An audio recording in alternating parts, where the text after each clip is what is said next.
Hi, friends. I'm Lauren. And I'm Katie, and welcome to Okay, But Did You Know? A podcast where we talk about the TV and media that we love with a friend who's never seen it before. Today we're recapping and chatting about Once Upon a Time, episode 214, Manhattan. This episode aired on February 17th, 2013. It was written by the showrunners Eddie Kitsis and Adam Horowitz, and it was directed by Dean White. Before we get into our chatting and chaos, and this has commentary, I'm going to try and weave the audio commentary in with our regular chatting, otherwise this will be 3 hours long. Before we get to that, though, let's go into a synopsis for the episode. In the Enchanted Forest. Eager to prove his bravery when he's conscripted to fight in the Ogre's War, Rumpel is put on guard duty for a seer who tells him that his wife is pregnant with their son, but his actions on the battlefield will leave his son fatherless. Distraught, Rumpel hobbles himself so that he'll be sent home to his family rather than die in battle.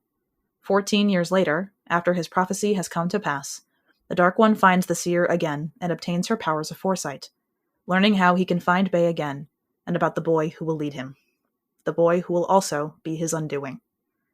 And today, after tracking Gold's son down, Emma discovers him to be Neil, the man she fell for, and Henry's father. He convinces her to let him go rather than confront his father, but after Gold has them break into Neil's apartment, Neil comes back to protect Emma from Gold.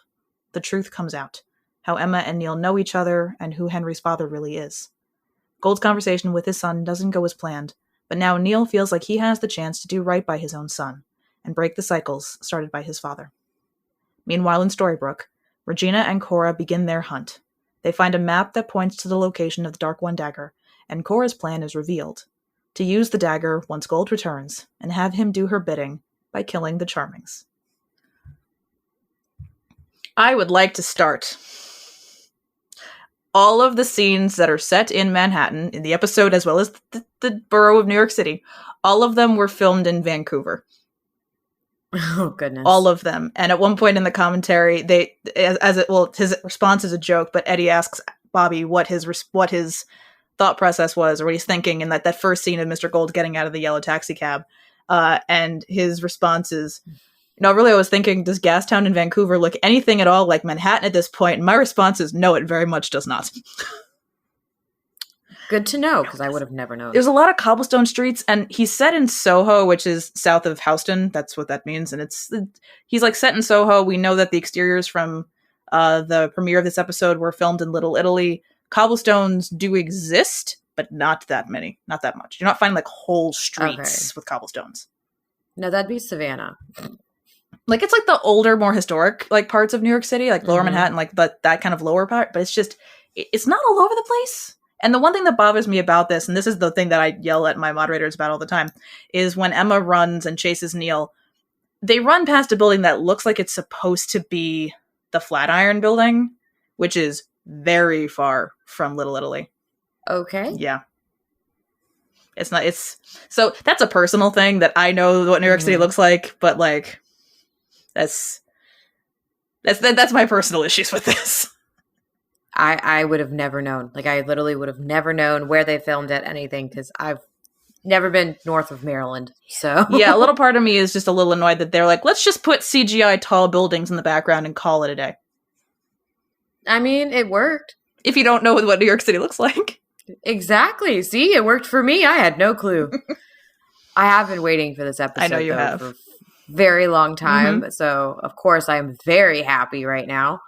I love that seeing Mila again. Yes. So happy that she's popped back up. I just wrote down Mila. Yes. Well, and then with that, though, I also just have in all caps, Miss Barbara. Yes. Because, damn. Yeah, you texted me. Well, when you texted me my name in all caps, which is usually when I know that Katie has been watching the episode. But she didn't tell me when she started, so I couldn't time it to figure out what was making her yell at me. And it was Barbara in the pantsuit. But then you have the whole episode, though. Like, I could have been yelling at you for anything. Well, exactly. That's why I needed context. Like, there's so many attractive people in this room, and it was Hook, Regina, and Barbara. And I'm just sitting there, as I told you, that many attractive people in one room is confusing for a bisexual, and I have feelings. And as I said, imagine having those same feelings, but at 18 when you don't know what the hell is going on. I don't know how to feel. And of course, I'm like, let's go. As soon as she finds out it's Neil, I'm like, that moment was exactly what I needed it to be. Everything I wanted of him being like, what the hell? What are you doing here? And her being like, what the fuck? It's such a good reveal. It's such a good reveal. But Emma has every right to be angry in that moment. Like her thing of, I'm the one that's allowed to be angry here. She absolutely is. But unfortunately for me, it gets ruined by the blooper brain rot because it's such a poignant moment. But her line is, like, did you know the whole time, like where I was from? But the blooper is Jen going, did you know the whole time where I was, who I was from, who I was from, who I was from? And then you just hear them yell, like them laughing in the background, which is the unfortunate thing for me. I'm like, it's such a good scene, but all I hear is who I was from is all I hear. Well, that's funny because I just wrote down, you can keep yelling at me when we get there. He's fully prepared. He's like, I'm going to continue to get yelled at. At least let me have a beer while it happens. Like, yeah, like the bar's better. You can keep yelling at me. I'll admit that is funny, and he gets it. Emma's little frustrated wiggle. I don't know how else to call that when she just flails her arms. Wiggle. It's a wiggle when she flails our arms. But like, truthfully, continuing with that, Neil's still a dick. I don't care. No, I still don't like Neil. He was kind of funny in this, and I like understood his feelings through it. I still don't like his character, but like in this episode, you're just kind of like a little bit poor Neil, but a little bit also like, okay, he's a very dynamic character because he's mad at his dad, but still an asshole. Yeah. But also Henry's father. So you kind of like, I don't know, it's that weird cousin you have to keep around and you don't want to. Yeah. The thing that I saw a video one of my mutuals posted because someone asked, why do people like Neil? And she put it a really, really great way. Okay. People love Balefire. They have a hard time separating Balefire from Neil. Gotcha. Because Neil is 200 or something years old with a lot of life experience, a lot of stuff going on. Balefire, the young kid that we see more every so often, is different. People love Bay, and they have a hard time separating that from who he's become. So they just kind of say, oh, I love the whole character. I'm like, I don't think you do. But then, of course, I have my what's in the box thing again, because I remember the box. I remembered that scene, but of course, I just can't help it. When August is like, this what's in this box, we'll tell you what I need you to know. Only for it to be the fucking typewriter? I told you that the reveal of that box is disappointing twice. And it's the typewriter with the, I know you're Balefire. Like, you're Balefire. That's it. But I do love Emma's line of, you left me and let me go to prison because Pinocchio told you to. I wrote the same thing. Let me go to prison. Like, I wrote the same damn thing. I'm deceased. Why? That's the show, basically. This is something I think a lot about the show is, if you pick it apart, I mean, even if you really just talk about it at any point, it sounds ridiculous. Because it's a weird concept for a show. The whole show in general is a weird concept for a show. But it's so well crafted, it's so well edited, it's so well acted. It's a well crafted show. It's just bonkers as all get out to talk about. When you have to actually explain what it is in the easiest way possible to someone, it does sound exactly like that. You let me go to prison because of Pinocchio, which is, it's a lot. I can tell you, like, I had this recently with someone I was at. This is going to sound so off topic, but I promise I have a point. I went to a meet and greet and event for an actor who was on General Hospital recently with my mom and my brother. And I asked just casually, is Carolyn Hennessy still on the show? Because I know that she comes on and leaves and whatever. And my brother was like, I think so. I was like, okay. So I said, like, the last time I had looked at her IMDb, she had like 600 something like individual credits on GH. And he went, why were you looking at her IMDb? And I was like, oh, she was on Once Upon a Time. So I was looking for the podcast. And he's like, oh, who does she play? And I went, Jiminy Cricket's mother. And he went, what the hell are you talking about? when you had to speak that portion, it's definitely exactly. It's an awkward moment. I did enjoy getting more Rumpelstiltskin backstory. I don't like Rumpelstiltskin. Yeah. I like knowing how he has become what he is. This is a great episode for Rumpel backstory, and this was something that throughout the entire episode, Bobby touches on, like, is his process. Because he said, and like, I think it was Eddie that pointed this out, the more of the backstory we see leading up to him returning home, every time we see him, he's lost a little bit of his courage. Like, in those few months. He said he started out this very first scene playing it very bright and very hopeful, because this is kind of the only time we've seen Rumpel like this. Because up until now, the earliest backstory we'd seen was right before he became the Dark Ones. This is truthfully the youngest we've ever seen Rumpelstiltskin. And he said similarly for Rachel Shelley, because she hadn't had a lot of light moments. Most of her moments on the show up until this point had been a little on the bleak side. And his exact thing was, I feel bad for Rachel. She takes a lot of abuse on this show. Even though Rumple killed her, ripped her heart out in front of her. It seems like not enough punishment, really, is what he said. Wow. But like they both tried to play that moment so happy and so bright, because this is truthfully the last time that they're like this. And then throughout the course of the backstory, he purposefully like removes a little bit of that courage. He's becoming more and more and more afraid as the moments go. And my favorite thing that he said about the way that he was playing this was he saw the scene between him and the seer as two children, because Rumple is so naive and has no idea what's going on, and he's afraid. And like the seer is very much a child. Like the girl playing her was, if I'm doing the math correctly, she was 12, because at one point he says he asked her how long she'd been acting, and at that point she said 9 years, which means she'd been acting since she was 3. So she was about 12 years old, more or less. So like, but he saw that scene as them as two children playing off each other, and that's very much what it was. I like that a lot, actually. Yeah. I did write, no, Emma, don't help the baby daddy. Yeah. I was like, no, like everybody here just needs to be honest. Honesty is like a big thing for me. Yeah. So I can't stand miscommunication and lying in even TV. It annoys me. I'm just like, just speak your mind. But it makes for a so much more soap opera-like reveal at the end. It does. Like watching this felt so much like a soap opera. So much. Even to the point they're all in the library. I wrote they're like a little evil Scooby Gang. Because they're all looking for clues and they found a map. And he's like, I'm good at maps. And I'm like, all we need is a dog. Like Regina found she found the library call number in Belle. And that was one thing I pointed out. I was like, I love that. Now that I know that Lana took things from Barbara, she used a much more subtle movement than she normally would have to get the magic, to get everything out of Belle's purse, which I think that's very much her doing something like Cora would do something. But you have her with the library call number. You've got Cora kind of being the leader, not really doing much, but giving praise when people need it. And then you have... It's a little evil Scooby Gang. They are the evil Scooby Gang. It's amazing. And then we got the scene that I almost saw. Yes. Yes. So Rumpelstiltskin is Henry's grandfather? Apparently. But I'm his grandfather. You can have more than one. So his step-grandmother is Regina, the evil queen. Actually, his step-great-grandmother. And she's also his adopted mother. It's a good thing we don't have Thanksgiving, Arlan, because that dinner would suck.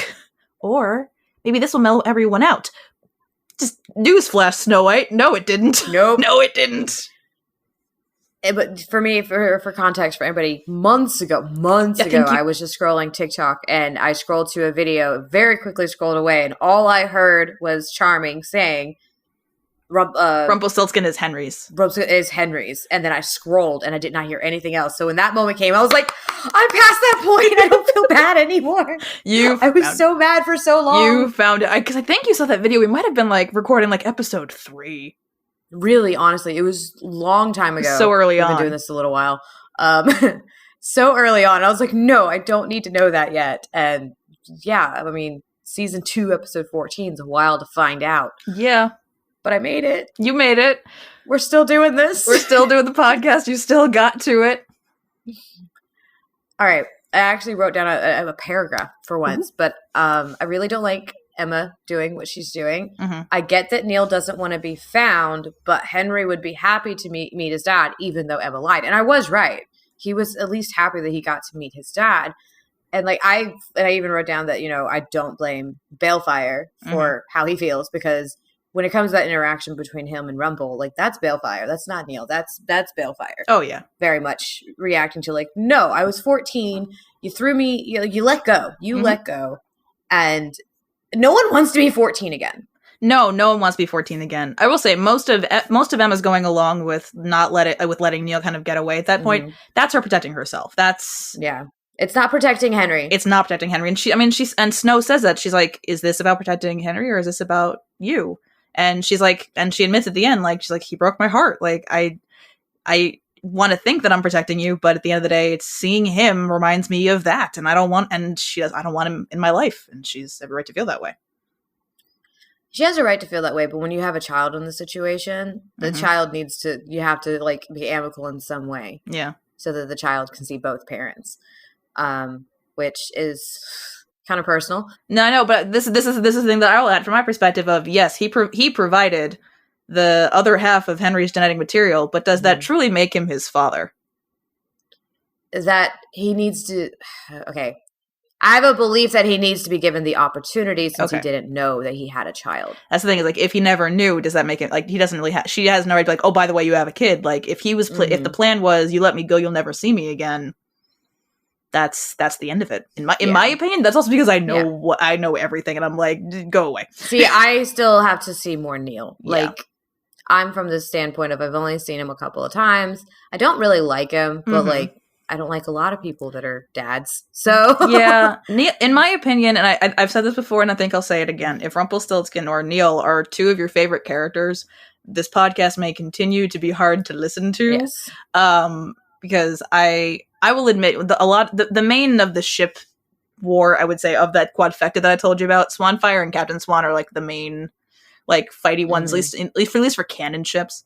And I wouldn't disagree that Swanfire might have been, like, would have probably been the more social, if at some point the love triangle gets resolved because things happen. Yeah. I'm just gonna put it that way. I think if the love triangle hadn't resolved that way, I do think Swanfire would have made the most sense. Okay. But I do still stand that Captain Swan, I think, might end up being the healthier ship at the end of the day. I obviously have to see more of it. Yeah. But after seeing what Neil has already done to Emma, it already makes sense. Like, I know her and Hook have been through things, and he's technically helping Cora and all the different things. But there is a big difference with that, like, when you have outside sources, like, mixing in with your decisions. Yeah. Because, yes, Hook's got a lot of things going on when it comes to Cora and Rumple and everything else. Neil at that time had no idea anybody was there. And from what I have seen so far, he didn't know until, like, the Pinocchio thing. Yeah. That anybody was there or that Emma was from there. Yeah, he had no idea. So he was just living his life at that point. Long life, but living his life. Yeah, how he's still around this many 100 years later will be revealed by the end of this season. Okay, that's good then. That's not too long. No, you only have, you have 8 episodes left. I don't like Neil, but I have conflicting views on, like, I don't know if I would ever want to see Emma go back to that after what he did to her. I don't care his reasons for doing it either. Like, if he feels that strongly about his father, that sucks, but, like, you can't just throw people aside that way just because of that. So. I'm on the side of Swanfire in that I always want them to have, at least to form some kind of healthy co-parenting situation. Yes. I think that's the best situation for their characters. I don't think I ever was on the side of they should get romantically back together. I think too much has happened. See, and that's where I struggled because Regina is Henry's mother. She is. Like, that's where I really struggle with all this too. I'm like, okay, he went and found his birth mom. That's adoptive kid thing. I'm sure, like, you want to know your birth mom. Some do, some don't. And then now he finds out he has a dad too. Yes, he's got, like, his birth parents right there. One knew he existed and put him up for adoption, and the other one didn't know he existed and is now thrust into his life. But Regina's been there the whole time. He does the very 10-year-old thing of, and I think of the kid that, like, kind of feels like he still doesn't know his identity, even though he had a mother who was there the entire time. And as the adults who want to be like, that's your mother, just go love her already. He does the very 10-year-old thing, I think, of favoring the parent who hasn't been around long enough to disappoint him. That is understandable and probably a coping mechanism. Because that's exactly what happened with Emma in season 1, and that's what's happening with Neil now. Now he's upset with Emma for lying to him, and he says, you're just like Regina. That's all she did was lie to me. And, I mean, he's not wrong. I would also feel betrayed. This is the thing of, like, I think he might be hamming it up a little bit. But, yeah. Because he's got a line in the next episode, which is hilarious, because they go to get pizza, because again, I said Henry's whole thing for this arc is eating. And Emma asks if he likes the New York pizza. He goes, it's delicious and cheesy and doesn't lie. Okay, Henry. Like, savage a little bit? I'm really loving, though. I remember us starting this. You're like, I can't be mad at the child for acting like a child. I am happy to say that how Henry acts is exactly as how his age acts. Yeah. Because that's what I have at age group. And that is a child being a child, no matter... Yeah. But yeah, he's like, he does, it's definitely the coping mechanism. Like, he definitely latches on, or at least is favoring the parent who, who, like I said, who hasn't been around long enough to disappoint him yet, and we'll see what happens with Henry and his three mommies. it's easier than saying It really, yeah. It's funnier than saying his three parents. It is funnier. I can get that. Like, oh my goodness. Okay. I really got interested when it is that boy is more than he appears. The boy will be your undoing. And I'm like, well then, here we go. Yeah. And then just went, no way, he can't kill Henry. Like, you're like, that's not Henry. No, don't do that. You just found out that's your grandson. Bring it down a little bit. And that's where I go, okay, see, we don't like Rumpelstiltskin. No, we don't. But I love that scene because, and especially after watching it with the commentary and them talking about it, because the way they filmed things, Bobby said they filmed it split over the holidays. So some stuff was filmed right before Christmas and the rest of it was filmed right after New Year's.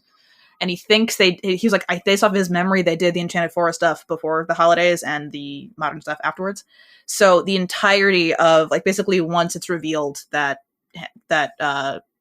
Henry is Neil's son, from that point on, in scenes where they're together, Bobby was purposefully playing Henry is the kid from the prophecy. So, like, that entire time, especially once he's watching them throughout the window, when you see him, he's playing that the whole time when he talks to Emma, and then you zoom in on that memory of him learning about the prophecy, and then you zoom back out. Like, it's almost like we're kind of going into his mind of what he's thinking about, and then coming back into the present moment. I love when they do that, because they don't do that very often. Of, like, you see, like, the memory the person's actively thinking about, but when they do it so well. Like, he's playing that scene the whole time, knowing, even though now he knows Henry's his grandson, he's now remembering the boy will be your undoing, well, I'll just have to kill him. But he now he knows it's not that simple. Oh, man. So, yeah, if you couldn't tell, I liked this one. This one has a lot. I did write down the seer's various prophecies, just so we can have them for context. One she gives him at the very beginning is, your wife will bear you a son, but your actions on the battlefield will leave your son fatherless, which is exactly what happens. Like, it just says, leave out the pesky details. Like, it just took a while. You could have said that. But she's like, it's not always what we think it is. That's not how prophecy works. It's not how prophecies work. So her second prophecy is, you will find him. It will not be an easy path. It will take many years and require a curse powerful enough to rip everyone from this land. You will not cast the curse, someone else will, and you will not break the curse, someone else will. Her last puzzle piece being, you will be reunited with your son, and it will come in a most unexpected way. A boy will lead you to him, but beware, Rumpelstiltskin, for the boy is more than he appears. He will lead you to what you seek, but there will be a price. The boy will be your undoing. So, it's a lot of loaded stuff, because now you have that in the back of Rumpel's mind the entire time, going forward, that he can't just kill the kid. He does fantasize about it. We do see that every so often, but he doesn't actually do it. But it's interesting because that plays into their dynamic going forward now, because the writers, they'd said that they had purposefully written Rumpel and Henry's relationship closer because they knew that they were grandson and grandfather. So they'd been playing that, they'd been writing that relationship kind of the entire time, and kind of like that. And Bobby had always been playing that relationship of, he had this affinity for Henry because, in a way, Henry always reminded him of Bay. So that makes sense. Which makes perfect sense. That was always on purpose. But the idea that Neil's identity, that Neil is Balefire, is Henry's father, is all these things, they pretty much had that set from the beginning. I think, like I said, Neil's identity-ish, like just basically what happened between him and Emma, Jen knew that from the very beginning because it was very important to her character. But basically, once we see that that Emma lied to Henry in that, I think it's in 104 or whichever episode, it's in 109, I think it's in that episode where we see the. You know better than I do. I think because they're talking about it right before August drives in. So that's 109. Once we find out that Emma lied to Henry, and then later on in 119, once we see that Balefire went through a portal to land without magic, disregarding the fact that these portals don't go through time, the audience pretty much figured out that's where they were headed. Yeah. So during their summer hiatus, they did have a chat, and this is all stuff that Eddie had said from the Pilly Fest. They did have a chat about, like, should they change their plan? Like, they thought they were very clever, like, oh, maybe we're not so clever. But ultimately, they decided that this was the story they wanted to tell. It's a show about family, and it's a great place to kind of really see that convergence of the real world and the fairy tale world through their coupling. So that's what they decided to do. I like it. I think it works perfectly fine. Yeah. You will enjoy this. Episode 214 Manhattan is the first episode where Mr. Colin O'Donoghue is listed as a starring cast member. Yay. He is main cast throughout the rest of the show. I am perfectly fine with this. So you'll see him more or less sporadically, I would say probably until 220, until the Evil Queen, because he's not so much involved going forward. He's got a couple of moments, but then he kind of comes back to the forefront of the plot in 220, and then after that, you pretty much see him all the time. So, because once, like, you'll see the reason why the heroes kind of all come together. He's part of that last kind of 5-man band. He's that last 5-man band character that they really needed. Mm-hmm. So it'll take a little bit. Which makes me think of the episode that came out today, the title of it. Mm-hmm. Do you remember? Yeah. Did you know Colin O'Donoghue has 2 hands? Yeah. I'm very proud of that title. To be fair, he does have 2 hands, as I said in the comment. He does have 2 hands. As I said in the comment, I know Killian has 2 hands for most of the episode, but it's worth noting that they did not forcibly amputate his left hand. Because that's important information. It's important information. You just want to be on the safe side, but ironically, actually, it's a small clue, and I think it might just be a joke, but the fandom kind of intuited that we think Hook was meant to be left-handed the entire time, so he actually lost his dominant hand. Oh, goodness. But I think that's only based on the fact that there's an episode where he gives someone a left hook, so I think that's just the joke that they made. But also, I would like to think maybe he was left-handed. I don't know. I wonder if we'll ever know. Most likely not. We don't ever really see him writing things down. That's not something he does. Yeah. So we'll get the year of what I think this is referencing in the finale of the season. But when Emma is running after Neil, they run past a New York Ledger vending machine, which the New York Ledger is a newspaper that was only published between 1855 and 1898. Interesting. Which that time period is significant. Okay. Which we'll see in the end of the season. Just that's fair. Just dropping that there. I mean, I think I know, but I'll find out one day. We'll get there in the finale. Which, I mean, honestly, based on the titles of the last 2 episodes, I think you can figure out what I'm talking about. Yeah. So, like I said before, I'm like, as a New Yorker, I'm just annoyed that they just said, let's just put CGI tall buildings in the background and call it a day. Because I did pause it. I was like, is that supposed to be the Chrysler Building? Because if so, it's wrong area of the city. Wasn't supposed to be the Chrysler Building, but it's too tall of a building for that area, in my opinion. But again, okay, it's just a thing you would know, because this is the thing of they sometimes film in New York City. There's an episode called New York City Serenade that they do film in New York City, and I'm also fairly certain that an area that they film I go by a lot, because I was like that looks very familiar, because I think I can tell you exactly what cross streets it is. Mm-hmm. But it's the fact of they sometimes film in New York City, but then sometimes they don't. And I'm like, it makes the times they don't, for me, look even worse. Okay. But that's a personal thing. Because I would never know. I think they use the same area. I think. I'll look this up at some point. I think they use the same areas of Vancouver that they're using right now for Neil's apartment area for Soho. They also use that for Seattle. I don't know if it's any closer to Seattle. I don't know. Huh. Yeah. Okay. We'll get to that in season 7. Oh, okay. We got a long time for that. But oh yeah. In that opening scene though, with Bobby and Rachel, Rumple and Mila, you can't tell me she didn't love him. She definitely did. I know what she says is because I never loved you, which I think is just meant to be a dig and is meant to kind of just twist the knife a little bit extra at him, not knowing he's about to kill her. But you can't tell me, at least in that very beginning, and that when they're both playing it so light and so happy and so in love, you can't tell me that she doesn't love him then. And it was Eddie, I think, that said in the very last scene, you can see the moment when she stops loving him. Yes. It's very much, it's when she asks him, did you do this to yourself? And he says, yes. You can see that shift on her face. And I don't agree that maybe it would have been better if he died. That's maybe a little bit of toxic, I don't know, everyone call it toxic masculinity culture. I don't really know what you want to call that. In a fantasy world. In a fantasy world, I don't know, it's misogyny. Apparently not dying. I mean, if you think of it, it's kind of like a joke at that point. Yeah. Because you're in the fantasy world, you know what the toxic masculinity actually looks like? Here it is. Basically. So, I mean, I don't disagree you could have fought. I don't know if we want to prefer he would have died, but you can see that shift. So, again, with people that say that she never loved him, I'm like, you're just not watching the same show I am. To be fair, not everyone is staring at Rachel Shelley like I am, but that's a personal issue. Because then we got to ask the question of how Bellfire was made, and let's just say in love. I'd rather say that's a situation of love. He was a child born of love. You can say that. Yes. So Emma taking off her swan necklace. Yeah. Hurts. And that was a scene. This was something else that happened all throughout the commentary. Bobby is one of those people that, like, he seems to be nothing but complimentary of the people on screen. Like, as he, like, throughout the commentary, every time, like, he was talking nothing about high praises about Jen, about Michael, about Jared, about Rachel, about the girl playing the seer, whether she's older or younger. Like, he just compliments them constantly. And it's wonderful to see that. But Emma taking off her swan necklace, I mean, that hurts just to watch that. Cause like, it's been part of her character, but to see where it came from and to have her kind of release it is hard to watch.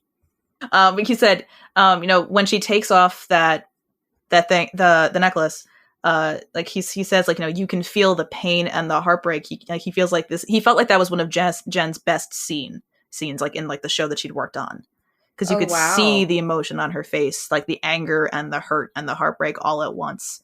And he loved the image when she pulls the necklace off and throws it down, because he called it a brilliant performance, and I would agree. But that comment was undercut with Adam interjecting with, the only inaccuracy in this bar scene is there's a hockey game on in the background behind Michael, and you wouldn't likely find that in New York City. No, that's not likely. I mean, depending on the time of year, they did say it could be a Rangers game, depending on the time of year. True. Yeah. Depending on, because, like, there are people that like hockey in New York City, but apparently Michael Raymond James is a Red Wings fan. He's from Detroit. I oddly like the Seattle Kraken. I have zero opinions on hockey at all. Apparently, my grandma was trying to find the Stanley Cup playoff games on TV yesterday. None of us know why. I could make you laugh a little bit, at least, as to why I like the Seattle Kraken. Is it because of Book Talk?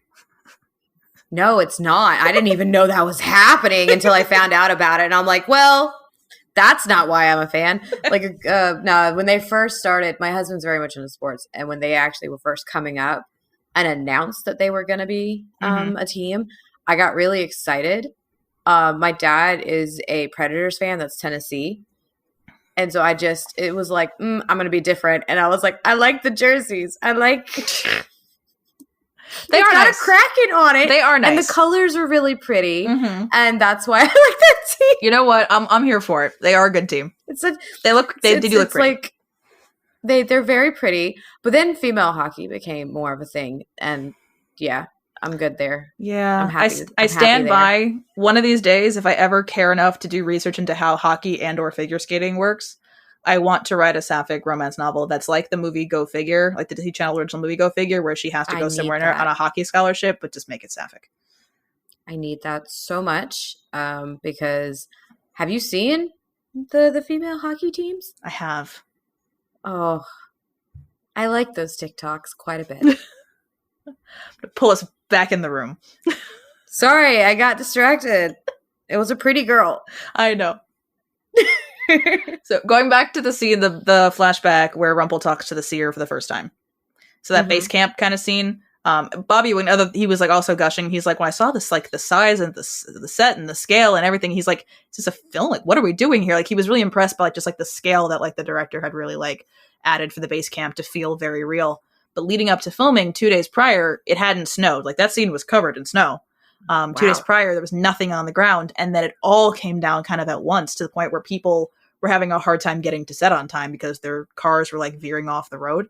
And it was still snowing while they were filming. So the entire scene between Rumpel and the seer was completely redubbed in ADR because you couldn't hear them. They had a canopy over them to kind of keep the snow from like being in the shot. But it was pelting down basically on the canopy the entire time. So the microphones barely picked up their audio. So they had to redub the entire scene. And he's like, this is one of those times where like, you really hope you can get the magic back from that performance. Because most of the times you can, but sometimes you can't. And you kind of have to just do your best with what you did. And he's like, he's very pleased to see that the scene still worked, even though, and like, because honestly, that's one of those times that I wouldn't have known that it was ADR if they hadn't said. Yeah. Personally. Like, there's times where like, I'm like, oh, that they definitely had to redub this. Like, sometimes you can kind of tell.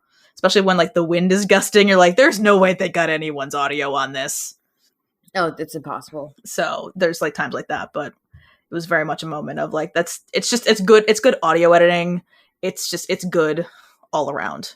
Back to Mila, because that's what I am in my notes.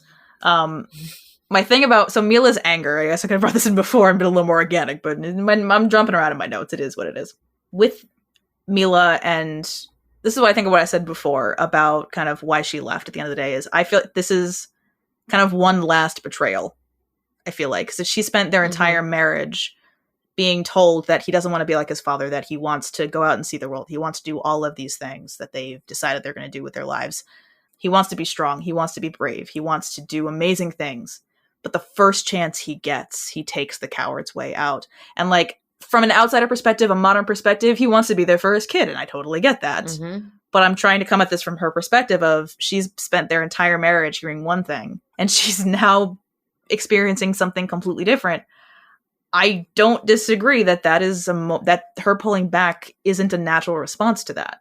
Like, it's also like medieval times it is level like thought process as well, because Fantasyland for a lot ends up kind of medieval, and so like when you put that lens on it too, of like, this is not modern at all. Not at all. Helps a little bit to be it like, does. Okay, it makes sense. And I know of, and like, there's another flashback. The next time we'll see Mila will be in season 5. There'll be another flashback of another point in time between these events, and the first part of the crocodile is actually the first time Mila meets Killian.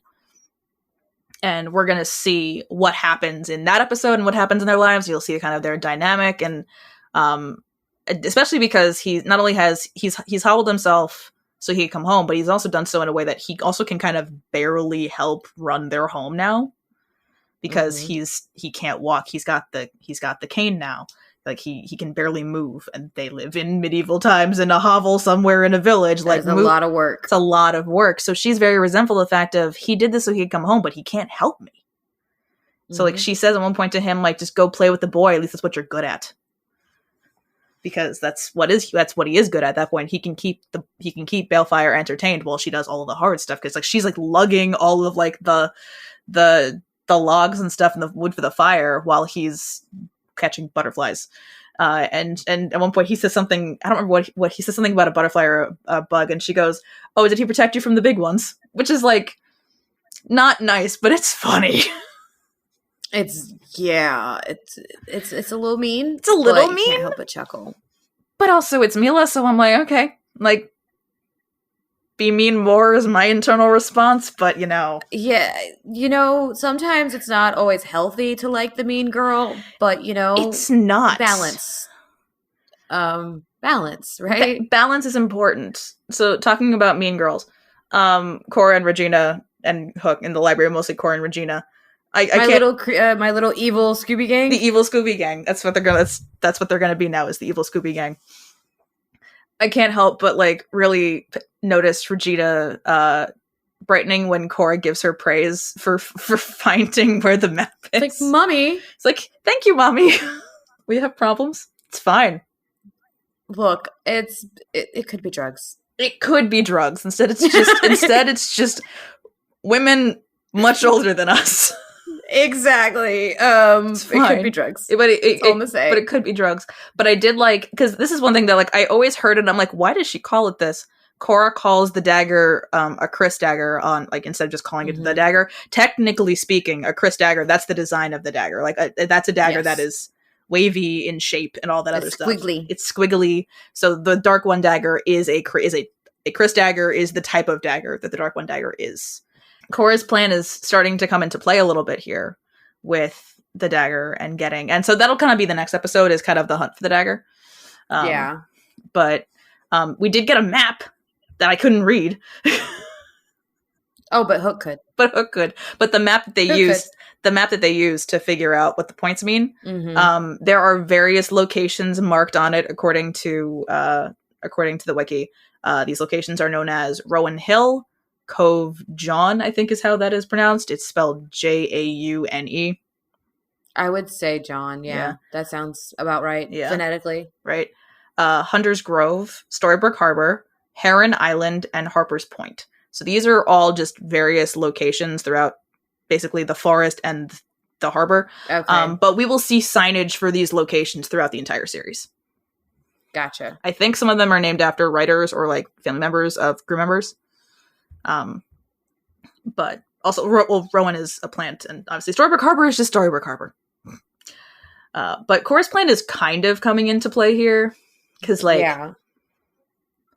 her thing of saying, we'll use him to kill the Charmings and he'll be blameless, it's not everything. She's got other stuff planned. Oh, of course. Because she's Cora. She's not just doing this out of the goodness of her non-existent heart.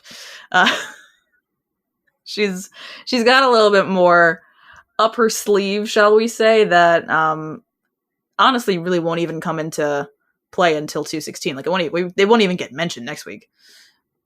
Oh goodness. But it's coming. It's we're working here.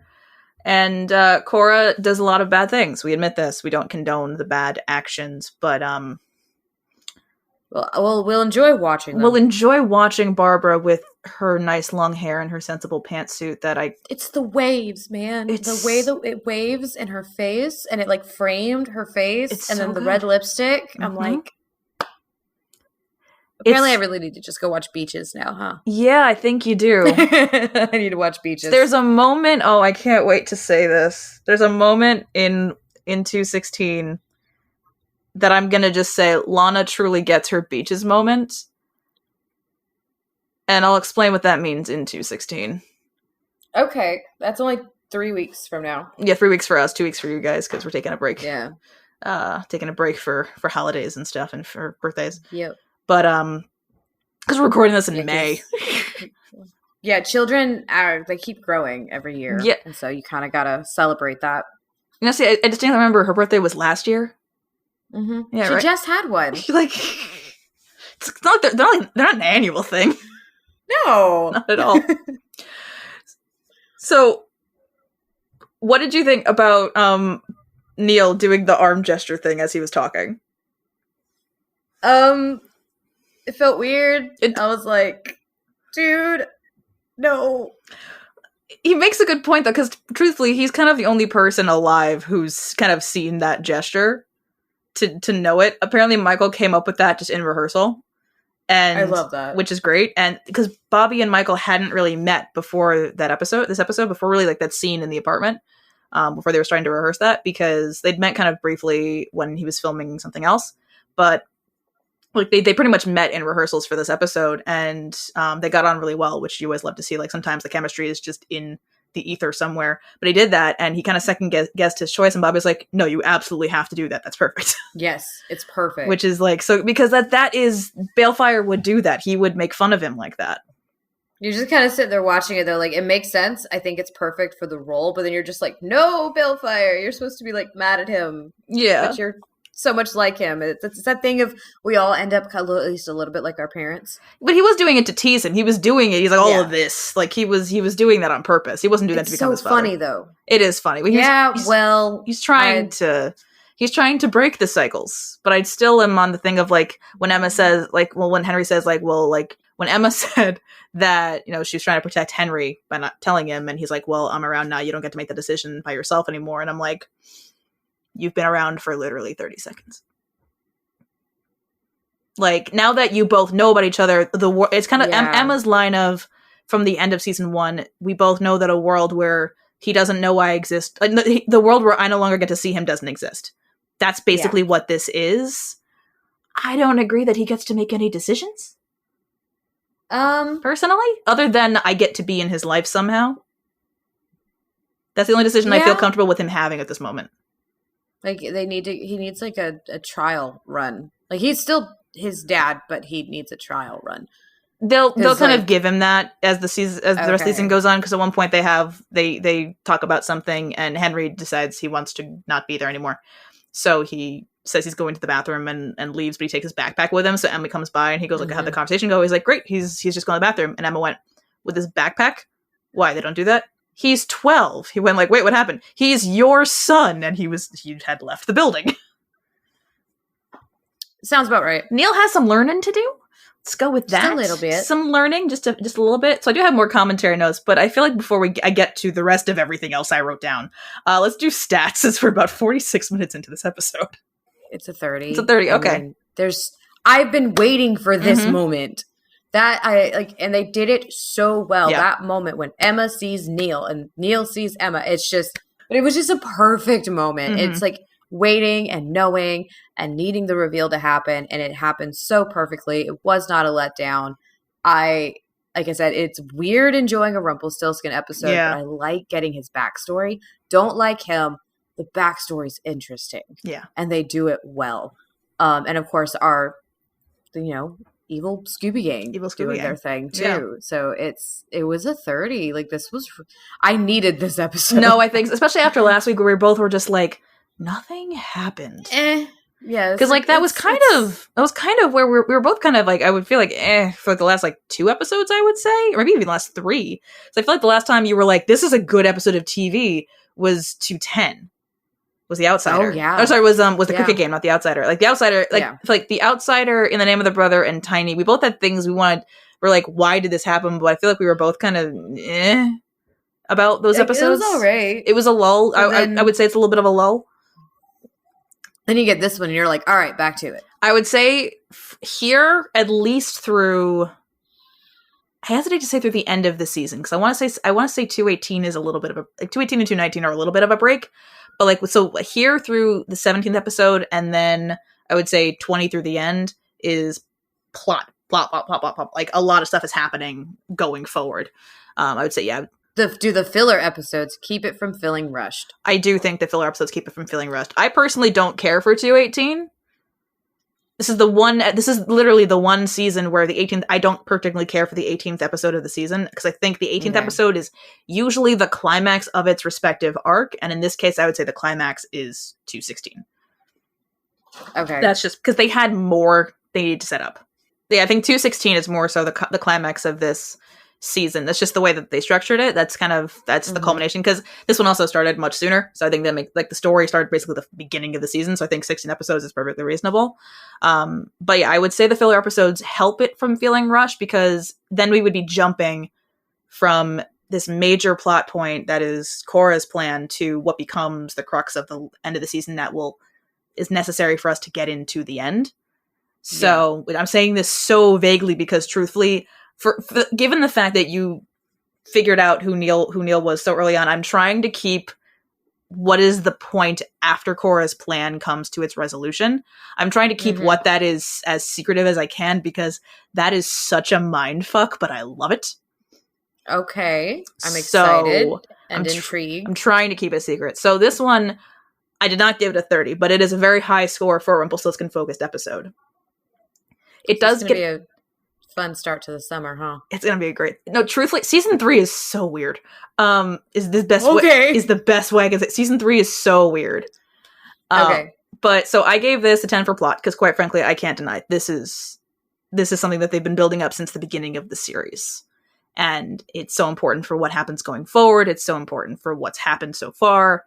It's a awesome reveal. Jen gets the mental glitch of all of the emotions at once. She's like, how do you act all of the things of like, this is my ex-boyfriend, but also he's your father, but also that is my son, and now he's your son. Like, how do you get all of that in the 3-second like clip that they cut to her? And she does it so well. So that's 10. It gets a 9 for character, predominantly because of Rumpel insisting that the solution is making him 14 again. And it's like, you had centuries to figure out what you wanted to say, and that's the best you got? No. Sorry, no. His moral compass isn't, It's definitely pointing due south. Yes. And it gets a 9 for personal. That's the New Yorker aspect of this. I would say the most realistic set dressing of New York City was the CGI around the fire escape, in my opinion. That looks the most like New York City out of the entire episode. So this gets a 28, which is still a phenomenal score for a Rebel-focused backstory, but I can't deny this is a well-crafted episode and is so important for the story. And like the characters, again, they're so enjoyable to watch. I loved hearing all of Bobby's conversation about his process and what he was thinking in certain moments. That's the commentary that I love, because he puts so much thought into this. Although one note, and this isn't even a commentary note, this is just me writing it down, was when they're at the apartment and Emma asks that magic globe of yours didn't give you an apartment number, and he goes, "No, it doesn't work that way, but it gave you an exact address." Why didn't apartment number could easily be included in that. Exactly, just saying, just putting that out there. But like, it's so much. This episode is crafted so well. It's acted so well. It's just the whole time. And Bobby said he tried to keep try to keep Gold on edge the entire time because he's been big fish in Little Pond and Storybrooke the entire time. He's the king of the roost. He knows where he's going. He knows what's happening. But you put really anyone in New York City who hasn't been in a city of that scale for forever, that's going to put them on edge. New York City. Yeah. Can you imagine me in New York City right now?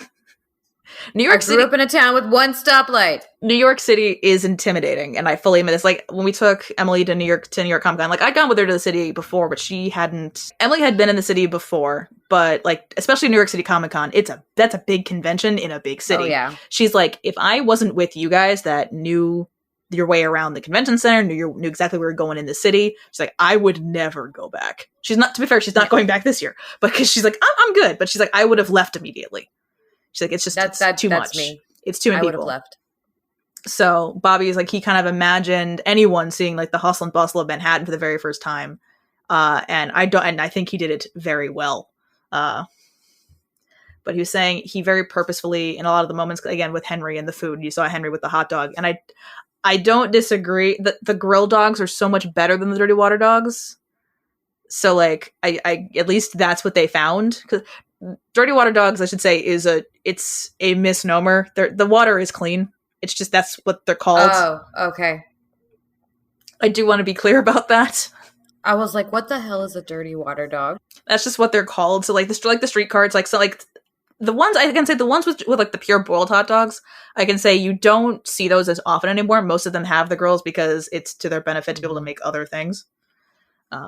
So I'll give them that, but a grill is better than a dirty water dog. But it's just that it's the fact of every time we see Henry this season, he's eating something. But Bobby did say like he deliberately tried in his acting of this episode to bring Gold and Henry as close together as they've ever been before, because they're about to be separated so far. By him realizing that this is he can't just kill the kid. That's not how this works. That's a little tricky. It's a little more complicated now. And like he's like they added on that the writing of Gold being fond of Henry was on purpose, because Henry, as I said before, Henry reminds him of Bay, and he brings out a kindness in Gold that most people can't. And like we said, Gold for whatever reason has an affinity for kids and dogs. Oddly enough. So remember how last time I did my entire rant on why they wasted their money and time by going through the airport? Yes. Basically, I mean, they didn't. It wasn't just this. It wasn't actually just this, but part of them putting him on an airplane was, as we said, was like very distinct of he's in the real world now. It is showing Rumpelstiltskin in a modern setting. And so you see that, and in many ways they put him on this world's version of magic, because flying kind of does feel like magic in some ways. But also by putting him on an airplane, you can't bring your dagger through TSA. Ooh, he had to leave it behind. And actually, I got exact confirmation of when they recorded this, which helped kind of feed a lot of this, because Bobby quotes himself.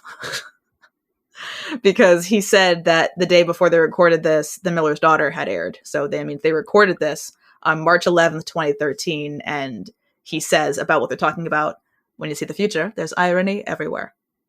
Oh my goodness. And for how often I say that, I cannot wait for you to finally hear the line, because quite frankly, the context of why he says it is hilarious. Oh, I can't wait. Oh my goodness. It's amazing context. And that is in 2 episodes. Thank you all for listening. Join us next time when we discuss our first Bob's Burgers 2-part episode, Season 4, Episode 21, War Force, and Episode 22, World War II. Don't forget to like, rate, and follow the podcast wherever you listen so you can be notified every time we publish a new episode. Follow us at OBDYK_pod on Instagram and TikTok. And if you'd like to join our new book club, you can find the link with more details in our show notes. This has been an episode of Okay, But Did You Know?